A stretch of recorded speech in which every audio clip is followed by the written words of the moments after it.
Michel, je vais vous proposer 3 photos et Oui. je vais vous demander de les commenter. D'accord? Première photo, la photo d'Elisabeth Borne. Alors, Elisabeth, la première ministre, particulièrement chahutée ces derniers temps entre 49.3, manifestations, casserolades. Qu'est-ce qu'elle vous inspire, cette femme, notre première ministre? Ben, c'est compliqué parce que elle a été la cible, elle a été, comment dire, le bouclier du président de la République. C'est le rôle d'un Premier ministre. On dit toujours que c'est le fusible. Absolument.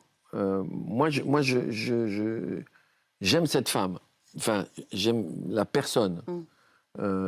Après, si on rentre dans une discussion politique sur ce qui s'est passé pendant les retraites et tout ça, est-ce qu'il y avait vraiment des choses à revoir? Bon, je veux dire... Putain, moi j'ai 70 balais, j'en ai marre. Je veux dire, c'est au mec de 40 ans de répondre à vos questions, c'est pas à moi. Vous comprenez ce que je veux dire? Moi, je me suis intéressé à ça. J'étais bouleversé de voir ça. Mais le danger, c'est que, une fois de plus, est-ce que ceux qui vont payer l'addition, c'est pas les petites gens? Bien sûr.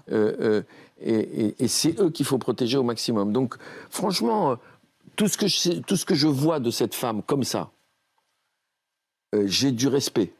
Deuxième photo, celle de François Ruffin, député de la Somme, qui est tout content sur cette photo.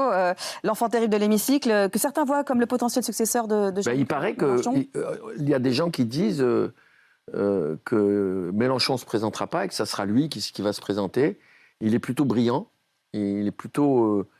il a une bonne tête. Je ne sais pas ce que ça va donner parce que je ne sais pas très bien ce que c'est la NUPES.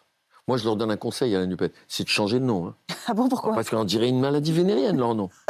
Qu'est-ce que ça veut dire? Mais ils sont malades d'avoir appelé ça la NUPES. Ils sont fous, quoi. Il y a un nom plus vilain que la NUPES. Ils ont trouvé que ça, ils sont 250. D'accord. Et ils se sont réunis, il y a un qui a dit, et si on appelait la NUPES? Ouais, tu as raison, c'est beau. Mais où c'est beau? Oui, enfin, le problème n'est pas simplement le problème n'est pas le nom. Le nom, c'est juste anecdotique, peut-être. Je trouve que c'est symptomatique d'un manque d'imagination qui m'inquiète. Troisième photo, celle de Johnny Depp. Alors, Johnny Depp, il a été acclamé après la projection du film de Maïwenn au Festival de Cannes. Applaudissements qui ont suscité la controverse. Même la ministre de la Culture a été interrogée sur le sujet et s'est dit troublée par la présence de Johnny Depp, qui est accusé par ailleurs de violence conjugale. C'est compliqué. Maïwenn a expliqué que quand elle l'a engagé, c'était bien avant le procès, bien avant tout ça. C'est compliqué. Est-ce qu'on peut séparer l'homme de l'artiste? Est-ce que c'est une vraie question profonde? Aujourd'hui, le danger, c'est que parmi les gens qui sont des grands détracteurs et des grands donneurs de leçons dans ce domaine-là, c'est souvent des gens qui n'ont pas de talent, ou en tout cas pas beaucoup. Donc, c'est compliqué. Ce qu'on sait de Johnny Depp, c'est que c'est un acteur magnifique qui a fait des choses incroyables.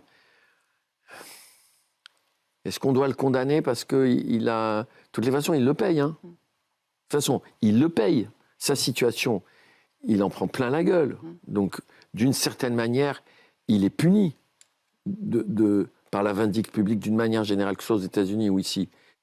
C'est très compliqué. Ou alors il faut être drastique. Il faut aller jusqu'au bout. Il ne faut pas être à moitié. Il y a un mec comme ça, on est le patron du Festival de Cannes, on l'interdit de venir. Et on défend cette position en étant drastique là-dessus. Maintenant, un type, aussi grand artiste qu'il soit, il tue sa femme ou il tue ses enfants, je ne veux plus en entendre parler.